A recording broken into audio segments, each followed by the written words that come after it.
All right, everybody, welcome back into what we hope is another live edition of the Patriots podcast here on the CLNS Media Network, presented by our friends over at Prize Picks and Game Time. Sorry about the late start there. We had some technical difficulties behind the scenes, but we are in here now. Hope everyone had a wonderful long Memorial Day weekend, but it is Brian Hines. It is Alex Barth back for Pat's Beat because the Patriots are back in the building tomorrow.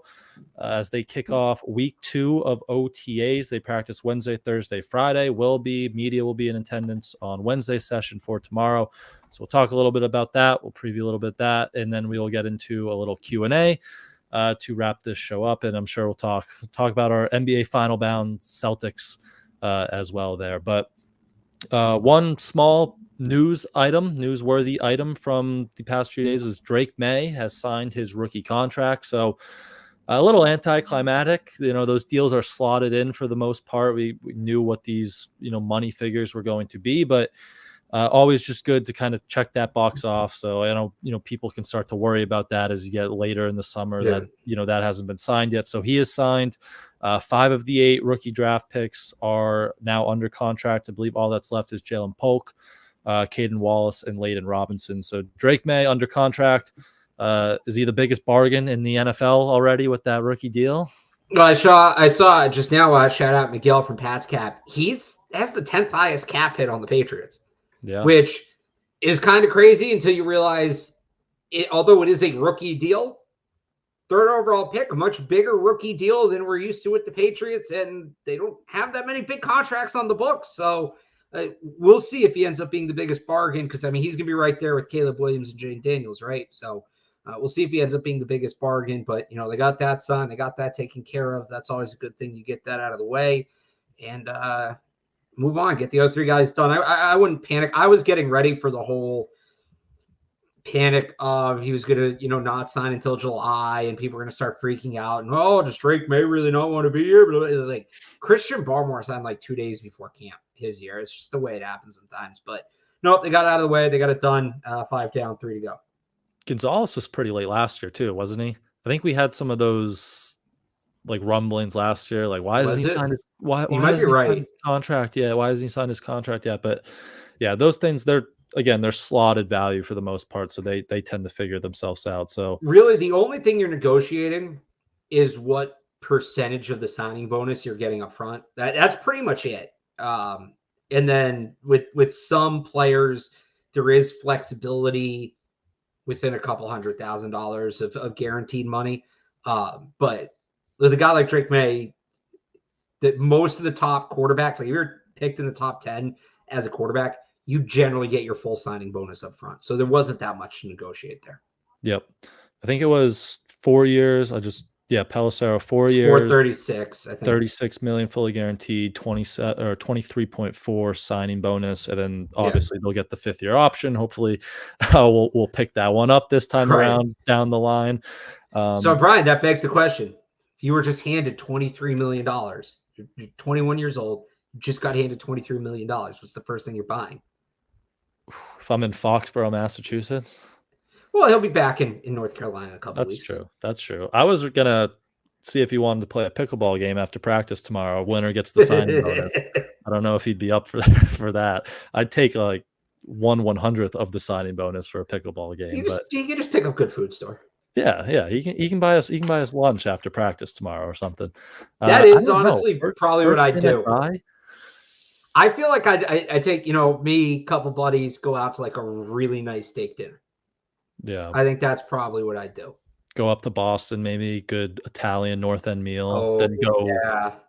That's Boston. Really nice meal in Boston, and then Celtics NBA Finals tickets on Game Time. That's not a bad. Not a bad way to spend just because you get the $23 million signing bonus doesn't mean you can't take advantage of the good deal on Game Time. So exactly. So, yeah, well, that's we're bad people. Somebody in the chat goes buy mom a house and retire. Yeah, that too. Well, that's what Christian Barmore did that before he even signed the contract. So then he signed the contract and he's like, I just bought a new fishing hook. That's all I needed. I don't want to, Mike Onwenu was a Rolex luxury watch, and Barmore was like, I don't like the jewelry like that. I just bought a new fishing hook. So Must be some fishing hook. Yeah, literally. But he already bought the mom the house, so yeah. Yeah. That's the right answer, I guess. Do Yes. that part. But yeah, Drake May under contract again. Just nice to see those things checked off. So we will see him. Probably not on the pickleball courts tomorrow, but on the practice fields behind Gillette Stadium for day 2 of OTAs. That's where most of our eyes will probably be looked at. After last week it was the veterans leading it off: Jacoby Brissett, Bailey Zappi, then Drake May, then Joe Milton. Are you kind of expecting that same kind of shakeout now that this will be practice 4 for them, week 2? Mayo said this could kind of change daily. So are you expecting that quarterback, the reps there, to look the same tomorrow? I hope they do. I don't really know what to expect. I feel like that's probably going to be a more gradual thing where it maybe still is May, Zappy, Brissett, Zappy, May, but maybe May and Zappy, the reps are more split between the two of them or something. Like, this stuff generally goes gradually. I'm expecting it to be gradual, but look, I'd like to see Drake May outsnap Jacoby Brissett. I understand why he's not, because you got to get Jacoby ready for the season. We've talked about this, Brian. There's this balancing act now between getting Jacoby Brissett ready for the season and developing Drake May. He needs to be getting at least the second most snaps and a good share of snaps. And that's just not what we saw last week. Look, it was the first practice. I get it. But the build-up's got to start at some point. We saw them last week on Monday, right? And then I think they practiced Tuesday and Thursday. Yep. They've been off since, so. Right. Not since, but. Did they practice today? I don't believe so. I think they're Wednesday, Thursday, Friday this week. Okay. So they've had 2 practices since that we didn't see. So we'll see what changes. But yeah, I'd like to see Drake make it a little more run. Yep. Yeah. And it just goes back to the whole, like, is 4 quarterbacks too many with, a guy you're trying to develop, your number 3 overall pick, face of the franchise? It's not just any other guy here. Like, you want him getting as many reps as possible during this time of the year. So, that's obviously going to be the big thing. How does that shake out? And are we still going to be sitting at 4 here by the time training camp opens up? We heard Mayo talk about that. He wants to kind of par that room down. He talked to Albert Breer before OTA started, says, once the real football starts there in the summer, we might not be able to, have 4 quarterbacks on the roster. So we'll see. We'll see how day 4 looks with the reps there. But anything else really that, after we watched last week, that you're going in really wanting to look for this go around? I guess, it kind of ties in, but just the rookies being more involved in the build up there, especially Caden Wallace at left tackle. Yep. Obviously that's a big one I've been looking at, but yeah, it doesn't sound like, I think Mayo said last week that we're not going to see Kendrick Bourne all spring, right? Yeah. So just seeing the rookies more involved. I was going to say, like, attendance wise, doesn't sound like Judon will be there. He will be. He caught up with Karen. He will be at mandatory mini camp. That's in June, but I don't know. Well, he'll be there. We'll see. Like, remember last year he did that thing where he held in. Yeah. Right. He was down on the lower field. So let's see what that ultimately looks like. But yeah, they had really good attendance last time. I don't think there was anybody outside of Zuri Henry who has to be hurt. I don't think there's anybody I looked at who wasn't there, and I was like, man, he should be there. Zuri Henry. He was at he posted at one of the Celtics games I saw. So he is real. He's real in Massachusetts, but we don't know. I'm gonna guess he's like hurt or something. Yeah. Yep. Or what'd you say? They just locked him in the weight room completely and told right. Yeah. They just told him he can't leave the room. Yeah. But yeah, outside of, like, the guys who weren't there, it was Judon, it was Jelani Tavai, who he looked like he was rehabbing something. Kendrick Bourne, who's obviously rehabbing something. Cole Strange will be out for a while. Josh Uche and Anthony Jennings. I think Uche had like a sister's graduation, I read somewhere. So maybe him and Jennings are back out there tomorrow. And then Devon Godshaw is another interesting one because he's been around the offseason. We talked to him a few weeks ago, but he's got no guaranteed money left on his deal. So he's probably someone like Judon who's maybe looking for a contract restructure before he gets out there. Do you think that's something they would do? I know, like, kind of like Lawrence Guy last year, and they ended up not tinkering with his deal, but is that something Godchild, you might see them adjust. It's a new regime. It's tough to say, right? We have nothing to go off of. They've been paying their own guys, so I would think so, unless this whole new aggressive defense isn't going to use the nose tackle as much, and they're going to phase him out. So there's too many unknowns there. Like it's really tough to say, honestly. Yep, will be interesting. Interesting to see what happens there. But yeah, that's day 2 of OTAs for us. Day 4 of them. We'll talk to Jacoby and Bailey Zappi after, Jabril Peppers and Taki, and then Bryce Behringer and Chad Ryland. So a decent lineup there. Hopefully we get some more kicks tomorrow. Seriously. We didn't see Ryland or Joey Sly kick. I'd still love to see them work on the kickoff, but I guess they're going to keep that under wraps as long as possible. That's something they'll probably hammer when we're not there, but hopefully we see some of that special teams work, and then we'll talk to Bryce and Chad after. But who knows? Well, the fact that both those guys are speaking tomorrow, maybe we'll see it. Yeah, that's very true. But looks like a nice day. The rain's Thursday, so it'll be a good kicking condition day. But you sure about that? I was looking earlier, and it was supposed to rain like just during practice. I just looked at the vague weather app one. It says sunny, 74 degrees. I am seeing rain, 76 degrees. Okay, so maybe we will get a little drizzle out there. We'll see. We'll see. Yeah, any last thoughts there on day 2 of OTAs? No, just, we'll see what we see. Hopefully we get at least a little something different, so we have some stuff to talk about other than just repeating. Yeah, we'll be probably back tomorrow to recap that. So, probably have maybe another crossover with Taylor, maybe Mike too. So make sure you lock on. But that's our OTA talk. So we will do a little Q&A now, transition into that. So if you guys want to start dropping some questions in the chat, and while you do that, we will quickly hear from our wonderful friends over at Prize Picks, who is America's #1 fantasy sports app with more than 5 million members. It's the most fun and exciting way to get in on the action while you watch your favorite sports and players. You just pick more or less on 2 or more player stats for a shot to win up to 100 times your cash. We talked about it. The finals are coming to Boston, and they mean more on Prize Picks, and so do these star players. You get boosted payouts on select basketball stars that you won't find anywhere else. I'm thinking if it's the Mavericks, I'm just going to go less on Kyrie Irving every night and probably pair it with more on Jason Tatum or Jaylen Brown. And that's my strategy. That's going to be my strategy. But even when the finals are over, hopefully, which ends in a Celtics championship, the picks don't stop. The hoops action doesn't stop on Prize Picks, as women's basketball as well is just getting started. And I think it's getting a little tension, right? The WNBA over there, some drama. Sounds like it, yeah. With young stars like Caitlin Clark and Angel Reese, as they look to make the names for themselves, along with some of the greats like Breanna Stewart. So you could win up to 100 times your money or your cash watching them ball out as well. So make sure you download the app today and use code CLNS for a first deposit match up to $100. Again, download the app today and use code CLNS for a first deposit match up to $100. Pick more, pick less. It's that easy over on Prize Picks. So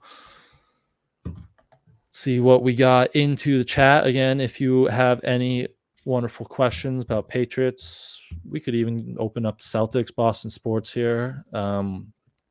Fire them away. We can start. If you're looking for a wide receiver upgrade, could the Pats trade for Courtland Sutton? And if so, what would it cost? I don't think it would cost much. Probably like a 3rd round pick at the most, because he's not worth more than Diggs, certainly. What's his contract? So he's got this year, and then he is under contract next year, no guaranteed money. I guess he could. I'm just at this point where, like, is he going to be your true clear-cut #1, not leave the field? I still want the kids to play. I almost, and I hate being this guy because, like, I've been saying they need the coverage dictating #1 receiver, but just the offseason they had so many needs. See what you have in these guys right now, and then go get a guy next offseason, because I'd rather wait a year. Yeah, maybe it's not as great this year, but wait a year and then go get like DK Metcalf next year. Yeah. As opposed to, just rushing for Cortland Sutton, who's not the same level of player, and let the kids play.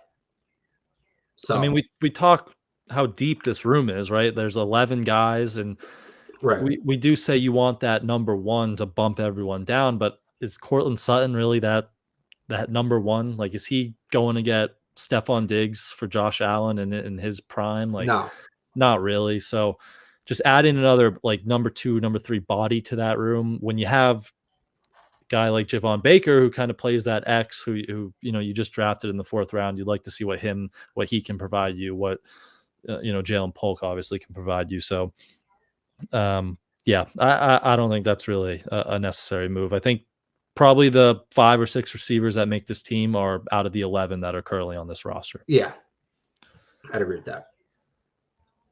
Not really a question, but from our Devon Godshaw talk, Tony just does not think Devon Godshaw is good at all. He's a good player. It's not flashy, but he was one of the best run defenders in the league last year. Like, he makes plays, and they're going to need to be able to stop the run because they're going to be behind in games. So, and I think teams are going to run the ball on them.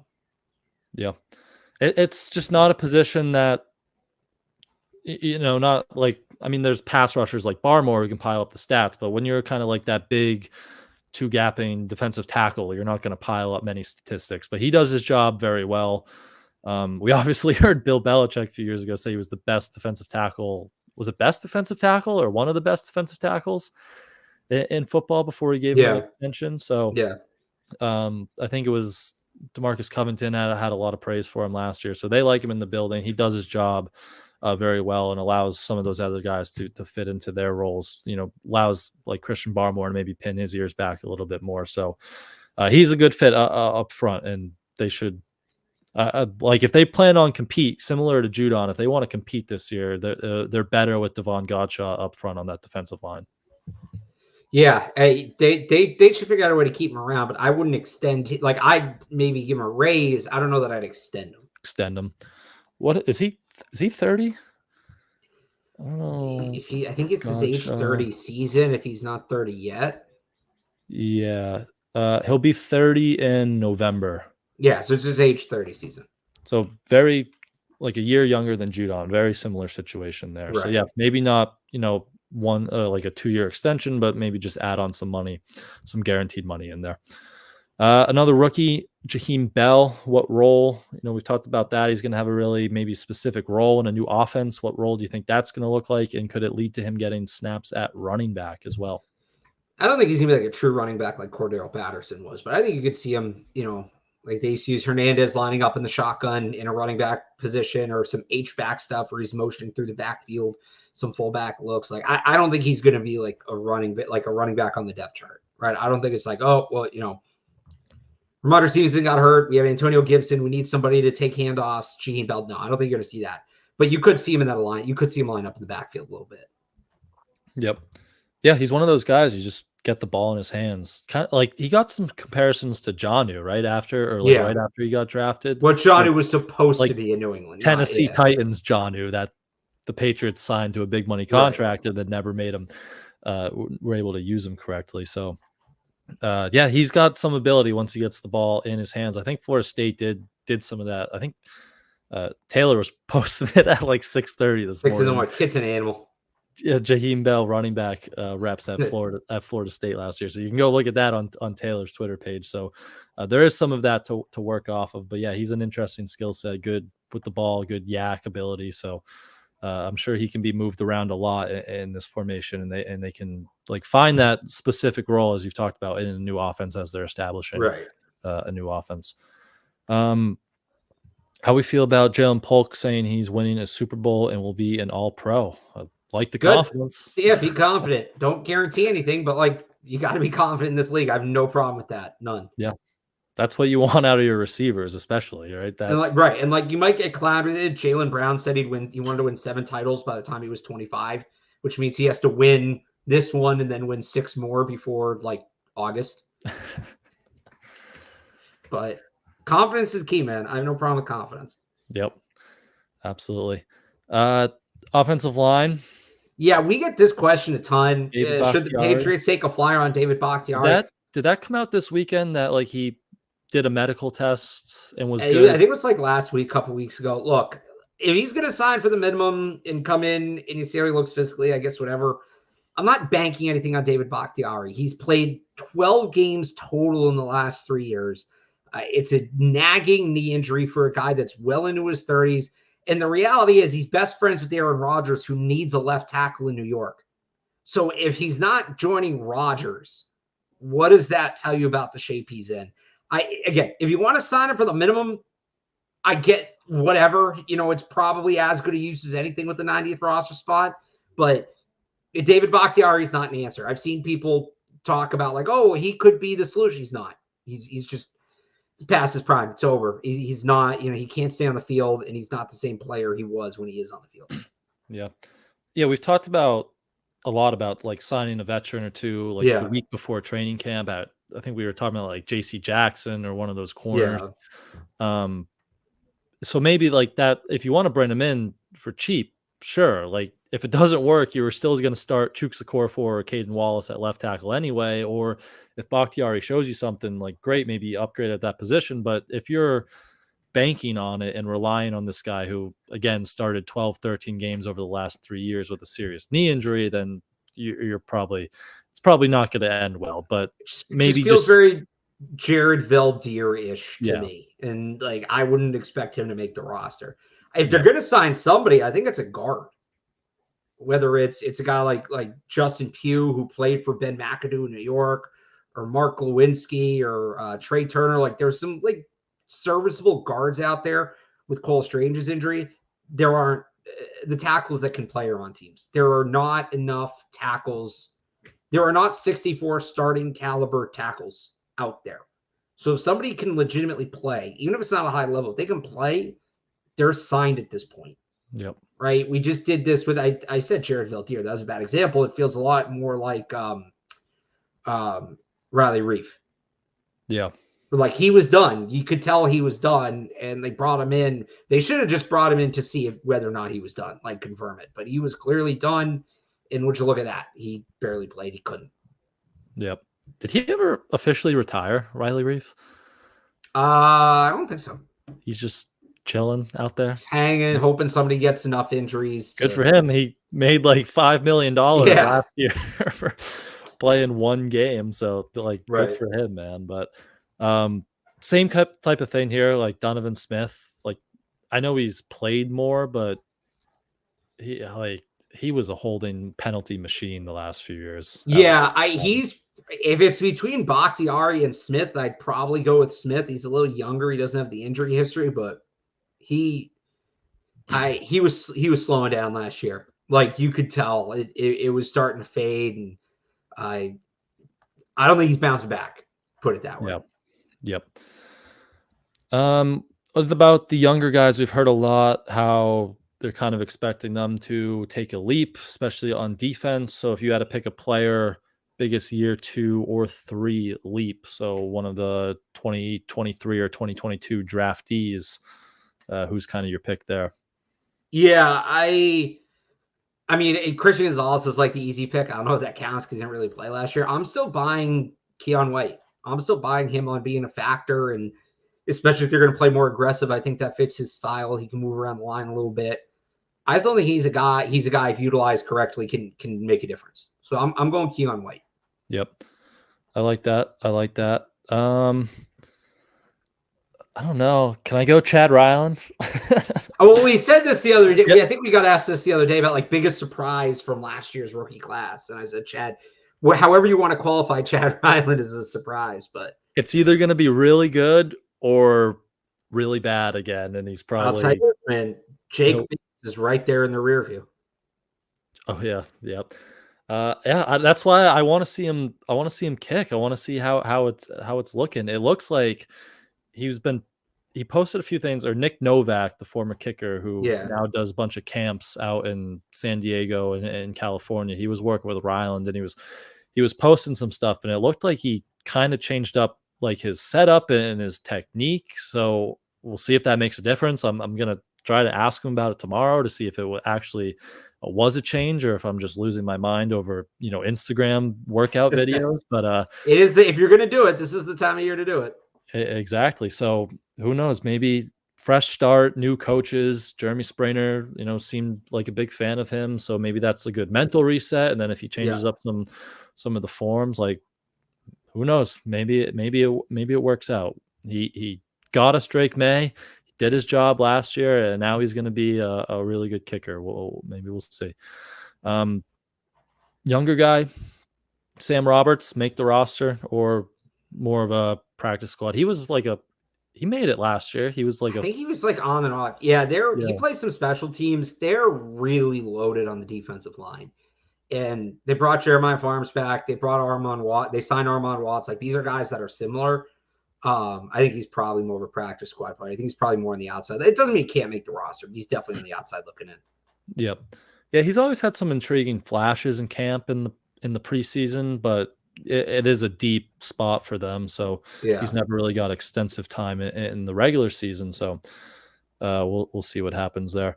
Did Harrison Mevis get drafted? I don't know if he got drafted, but he's on a team. Yeah. Someone says if he's Panthers. Not rostered, Panthers. Yeah. Yeah, he didn't get drafted, but the Panthers signed him. I'll tell you, you got to look. There are some unreal kickers in the UFL. That's where I'm going. When that season ends, if it's not Jake Bates, I'd pick up one of those guys. Yep. It's literally every team has a guy who's making like 60 yarders. The UFL kicker, just talent, might be better than the NFL talent. I'm really not kidding. Like every week there's just guys hammering it. I'm trying to pull up the numbers here. Can we get the team stats? I'm gonna try to find this, but yeah, the kicking in that league right now is unreal. Yep. Very impressive. Jake Bates. Jake Bates is the one to know. He hasn't missed. He's been insane. Yeah. After playing soccer there. Yeah. Do they have... Here it is. I got it. So you've got Jake Bates is... Well, he's 15 to 19. He had a rough week the other week, but he is 6 of 9 from 50 plus. You've got Andre Smizet, who's 17 of 19. He was in the NFL for a little bit. Matthew McCrane's a good kicker. I remember when he came out, I was surprised nobody signed him. He's 15 of 18. He's 5 of 6 from 50 plus, including a 58-yarder. JJ Molson, 13 of 15. He's hit a 62-yarder. Who's the one? Ryan Santoso in San Antonio. He hit a big game winner the other week. Taylor Russolino is a good kicker. He's been in that league or variation of that league for a few years now. He usually gets invited to camps. He's been on NFL rosters here and there. I'd go to UFL for a kicker. So I just looked up Jake Bates. There's an article from CBS, and NFL teams can't contact UFL players during the season. So that couldn't happen until after the UFL ends in June. Right. So it would be after minicamp. After OTAs, yeah. So that would be interesting. Maybe if, Ryland and Sly are struggling in OTAs, if, the UFL ends in June and we see maybe some kicker movement here, and probably with the way those UFL guys have been kicking, probably a few other teams are looking at that as well. Or just instead of Sly, just other competition for Ryland. Yeah, absolutely. Think the Pats will ever bring back the fullback position or just have a tight end who can play at fullback? I think the Browns and Van Pelt, they used their backup center at fullback last year. So not a full-time goal line. Yeah, not a full-time Jakob Johnson, but they're not going to bring it back under Van Pelt. Who knows down the road, new offensive coordinator maybe at some point, but I don't think that's going to be. They'll utilize tight ends, they'll utilize linemen in situations that call for it. But I don't think they're going to roster a fullback under Van Pelt. Yep. Let's see. This is, come on, you're speaking our language. Why is Justin Simmons still a free agent? We could use him. And was he in some sort of injury situation? I don't think. No, I wonder if he's a guy that just doesn't want to do spring ball. Maybe doesn't want to do the first couple days of camp, and because I think it was reported he had interest. So I sometimes these guys, like it was Zeke last year. Zeke could have signed earlier. He had offers earlier. He had opportunities, and he knew the offers weren't going anywhere. It was basically like, I'm not, I'll show up when the preseason starts, kind of thing. So I'll show up when it matters. Right. It wouldn't surprise me if Justin Simmons is kind of in the same boat. Yep. Yeah, but still would be a great fit, I think, in this defense to get that free safety and a really talented free safety in there. I still want him. Yeah. Yeah. Let Duggar, let Peppers kind of play more down by the line of scrimmage. So, if he's ever interested, I would do that. Any other questions to see in here that we didn't get to? I think we got just about everything. Have you done your summer reading? The Ron Wolf? I haven't yet. I know I need to read that. I haven't yet. Yeah. All right. Well, let's talk a little Celtics. But before we do that, the NBA Finals, it's coming back to Boston, and you better be using Game Time to get your tickets. They make getting tickets even faster and easier as prices on the Game Time app actually go down the closer it gets to tip off with zone deals, flash deals, last minute deals. You can save up to 60% off buying last minutes for sports, as well as concerts, comedy, theater, and more. You can go over, where do you guys broadcast before games? Is it Hurricanes?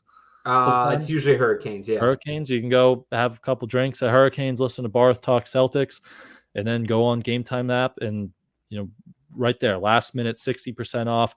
Even after the game starts, I think you can buy tickets up to an hour after and get awesome prices. They also have the lowest price guarantee. They'll credit you 110% of the difference if you find better tickets elsewhere. So download the Game Time app, create an account today, and use code CLNS for $20 off your first purchase. Terms apply. Again, create an account and redeem code CLNS for $20 off your first purchase. Download Game Time today. Last minute tickets, lowest price guaranteed. Celtics 9 days off now because the NBA has a preset date for the finals there. Looking like it's going to be the Mavs, but maybe the most competitive sweep in a long time with the Pacers there. Like, that was every game, it felt like, down to the wire. And it was just awesome to see how well they played in crunch time, because it's something that they haven't been great in years past. So being able to close those games out, I think the last two games were like 15-4 runs. And then there was the big run in game one, I think, too. So just really good clutch play. Jason Tatum, Jaylen Brown, MVP, like just all around really good performances from your best players when you needed it. And there you go. Sweep, get to the finals. Just easy work. Take care of it. Yeah. It felt like a real championship level closeout mentality, and not just in that game, and a few games in that series. And I think I'll believe in this team. I will believe in this team. There's no more, too young, wide-eyed, whatever. Like, they've been here, they've had the experience, and now here they are with a chance to win it against an inferior opponent. Either way, it's going to be an inferior opponent, but assuming Dallas takes care of it. I've already been writing today about them playing Dallas. So, although with the Celtics luck this year, that series is now going to go 7 games. Maybe Dallas still wins it, but the Celtics luck this year, that game is going to go 7, and the next 4 games will just be physically brutal on both teams. Anthony Edwards was saying he's ready to take it to 7. Yeah, he said a lot of stuff. That guy's no problem talking. Hey, well, he said he was going to take more shots, and then we hit Prize Picks more 21 field goal attempts, and he hit 22 or 23, I think. So my favorite thing is somebody called him Gerald Green with minutes. I saw that. Yeah, kind of. Yeah, has a really. And good I say that as somebody who loves Gerald Green, one of my favorite basketball players of all time. Yeah, he was fun to watch. Yeah, the ultimate 2K player. Yeah, I expect now, with 5-6 weeks off, Kristaps will be ready to go. Maybe a little rusty though, but you'd certainly like him back, even just to help take some of the pressure off Al. Like, he can't keep playing 30-35 minutes. Although the 10 days off will be big for Al too. So I think bigger for him than anybody. But yeah, they've got to figure out. I think getting Kristaps Porzingis back. They haven't faced anybody who can score like Luka and Kyrie, like that duo. Like, Donovan Mitchell's a good scorer, but I don't know that he's scored either one of those guys, and he's on his own. Halliburton's a good scorer, but he's, Siakam's a different kind of player, right? Andrew Nembhard seemed to be that guy. Andrew Nembhard and TJ McConnell apparently are, it should have been 6th and 7th man of the year, but this is a real legitimate offensive top heavy team. And you can, the Celtics have good defense, but at a certain point, you're going to need to be able to keep up with them. And I think what Porzingis gives the offense schematically would make such a huge difference. So I'm really hoping he's back. Yep. Yeah, that'd be a big boost. But yeah, I mean, with those guards, like Drew Holiday was awesome too that series. He could have had a case for MVP, I thought.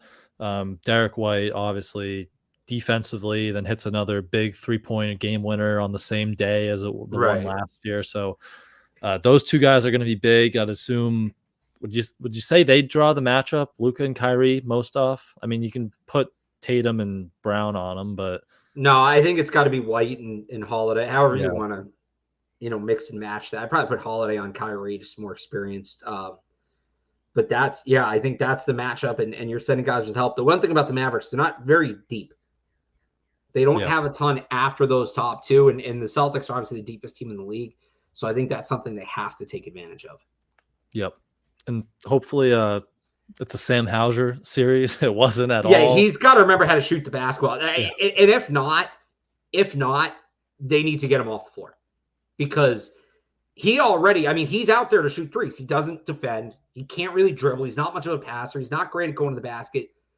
He is there to spot up, shoot threes off the bench when the defense collapses onto other players. And if he's not going to hit threes, he just doesn't need to get minutes. He played 14 minutes last night. That was the most of anybody on the bench. Now, they didn't use their bench at all, but if he's not hitting shots, he doesn't need to play. Put O'Shea Brissett out there. Put Xavier Tillman out there. Luke Cornett, we'll see where he's at. I really don't need to see Sam. I don't know that I need to see Sam Hauser at all in this series. I definitely don't need to see him if he's not hitting shots. Now, he's 9 days to get a shot right, but like you can tell it's getting to him. Yep.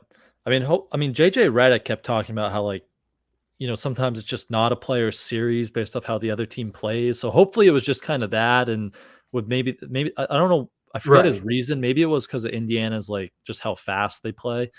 But hopefully Dallas is more of a Sam Hauser series, I guess you can kind of put it. And he gets a shot right. It makes more of an impact. O'Shea Brissett, though, he was electric those 2 or 3 games he actually played. I don't think he played last night, but he was really fun. Good energy burst. So maybe you can go to him. But just we said at the start of the playoffs, just take care of business when you can. So it was nice to see them sweep them, not drop a game, even though they were very competitive. So now we wait 9 days, and Dallas plays tonight, right? We'll find out. We'll find out what happens there if they advance. So we'll see there. But yeah, finals coming back to Boston. Hopefully, I don't have my hopes up anymore that they put the Larry O'Brien trophy back on the center of the court. Apparently, players complained because they slipped on it, which you'd think with our technology now we can make one that doesn't slip, but. Okay, at least give me the big inflatable Larry O'Brien trophy for the player starting lineups, and then actually broadcast the starting introductions, because I don't think they even do that anymore. I think I was complaining about that in the finals 2 years. I'll have the video. On Twitter at Real Alex Barth, and bring back AO technology. If you can do it right. Last year they used a song that sounded like, or 2 years ago, sounded like AO technology, but it wasn't AO technology. Yep. Yeah. Those 08 finals introductions are just all-timer. I mean, it's that and the 96 Bulls. Those are the two best. The Pistons ones, from the get-down playgrounds of Philadelphia and now the Antonio Big Dice. Those were fun. But yeah. So that's all I want. Give me those, and then win the games, obviously. Right.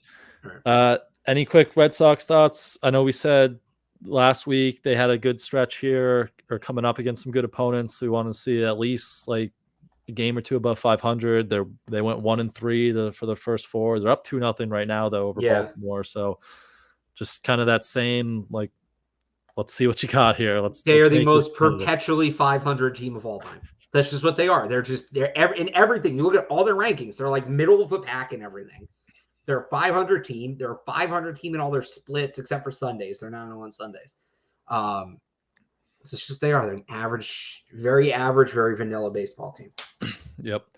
I mean, hopefully they get some of these guys like Tristan Cassis back at some point here. And I know like Tyler O'Neill's hurt now, so they are going through the ringer. But there might need to be a conversation to be had about the Red Sox medical staff, because it shouldn't. This is multiple years like this. It shouldn't be like this. What are they doing to lead up to the season that guys are? And some of it's like freak injury stuff, but a guy like Garrett Whitlock, who had a significant elbow injury, and you're hopefully working to mitigate that. Having an injury this soon after his surgery is worrying. Tristan Casas hurting himself swinging is super weird. All the pitcher injuries, really, like there's clearly something going on there. Yep. Bayo too. I feel like every week it's like something new every time he makes a start. But they're the definition of mid, if you want to say, just perfectly 500 and all over the place. No Bruins news. All I'll say is the 2 hockey finals, conference finals, are absolutely unbelievable. They are electric. They've been so entertaining to watch. So are they playing tonight? Yes, the Rangers and Panthers play at 8 tonight. So game 4 there. They've been really fun to watch. That's all I got to say. Hockey or Boston, Will Smith, Boston College signed with the Sharks today. So him and Macklin Celebrini, BU, will be really fun to watch in San Jose. Fortunately, we won't get to watch them in Mass College anymore, but they'll be fun to watch in San Jose. So that's your Boston College hockey part of the Boston Sports Minute. But there you go. We will wrap it up there. We will be back tomorrow, I believe, to break down the day 1 of week 2 OTAs Patriots practice. We might be joined by Taylor. We might be joined by Mike as well. So we will wait and see. But make sure you just subscribe to the channel. Turn on your notifications so you do know when we go live. You can follow Patriots CLNS on Twitter. We will let you know there as well when we are planning on having a show. You can also follow Alex on Twitter at RealAlexBarth. Head over to 985thesportshub.com to read his written coverage. And you can follow me on Twitter at I am Brian Hines, and head over to patspulpit.com to read my Patriots work over there as well. Thank you as always for joining us tonight, and we will see you guys tomorrow. Bye.